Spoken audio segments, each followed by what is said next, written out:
Gas prices breaking the bank at home and next door in Canada, prompting this. I literally cannot get out of the gas station because there's so many cars in here that they're literally blocking the way. The country putting gas restrictions in place and prompting panicked stockpiling. Why is it that gas prices are so high? What would help them come down, and when will that happen?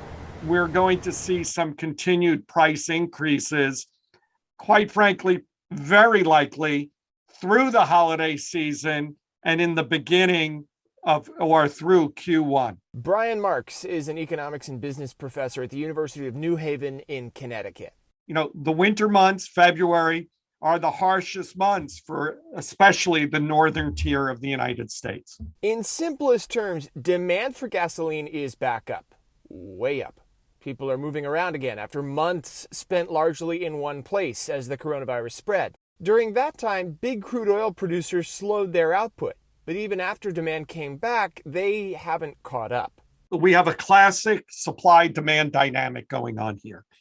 A little over a year ago, WTI was $35 a barrel. Today, we're talking $80 a barrel. But supply isn't exactly short. The Interior Department says more than half of the land leased to the oil and gas industry is non-producing. Why are we not producing out of those oil fields?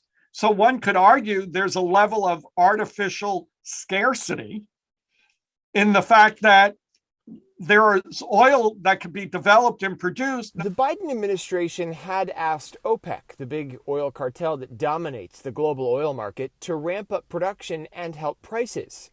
Their response? No. So the Biden administration, in concert with China, India, Japan, and South Korea, is planning to release oil from national stockpiles, a move that could prompt OPEC to cut production. There could be a game of brinksmanship going on between the Biden administration and OPEC Plus. That could finally bring prices down, but it won't be immediate, and it won't stay that way forever. A coordinated effort to release from a petroleum reserve could help, but not without absolute certainty, and it may simply be pushing or kicking the can a little bit further down the road. In the meantime, states are running out of patience to see relief. Florida's governor asking the legislature to approve a cut to the state's portion of the gas tax, hoping for some eventual relief at the pump. The move prompting concerns the savings won't go to the driver without safety nets. If you don't have that type of protection, there really is nothing to stop a gas company from eating up the savings themselves. This is a problem that's going to be with us for maybe till we're out of the coldest months. Correct. I think it's fair to say we are going to, I would not be surprised of seeing continued or sustained increases. December, that's when we usually see an increase. James Packard, Newsy, Los Angeles.